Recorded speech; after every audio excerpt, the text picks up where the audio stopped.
మతాలు మారుస్తున్నారని అంటున్నారు. ఏదైనా ఒక దాని మీద ఏదైనా నచ్చకపోతే ఆ నచ్చని దాని విషయం చెప్పండి. ఒకవేళ మార్చుకోగలిగింది అయితే మార్చుకుంటారు. అంతేగాని చేయని వాటిలో కూడా మీరు లవ్ జిహాద్ అని చెప్పి మతాలు మారుస్తున్నారు అని చెప్పి ఇలాగా ఒక మనిషిని టార్గెట్ చేసి చేయడం అనేది చాలా దారుణం. అంటే మన వరకు సమస్య వస్తే కానీ అది అర్థం కాదు. ఏదో ఈజీగా కమెంట్స్లో అయినా పెడతారు లవ్ జిహాద్ మతాలు మార్చు. ఎవరు చెప్పారండి నేను మతం మార్చుకున్నాను? ఎవరు చెప్పారు? నేను చెప్పాను. రాజకీయ నాయకులు బాగా ఇన్వాల్వ్మెంట్ అయ్యారు ఇందులో. చాలా మంది బీజేపీ కావచ్చు, చాలా మంది పొలిటికల్ వాళ్ళు కూడా ఇన్వాల్వ్మెంట్ అయ్యి మాట్లాడుతున్నారు. వాళ్ళకి ఏం సమాధానం చెప్తారు మీరు?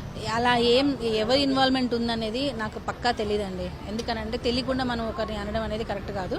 కానీ ఎవరో ఉండి మాత్రం ఇది ప్లాన్ ప్రకారంగానే చేశారనేది క్లియర్గా అర్థమవుతుంది. ఎందుకనంటే మాస్టర్ ఒక యూనియన్లో ప్రెసిడెంట్గా ఇప్పుడు చేస్తున్నారు, డాన్సర్స్ యూనియన్లో. ఆ ప్రెసిడెంట్ అయిన తర్వాత నుంచే ఈ ప్రాబ్లమ్స్ అన్ని స్టార్ట్ అయ్యాయి.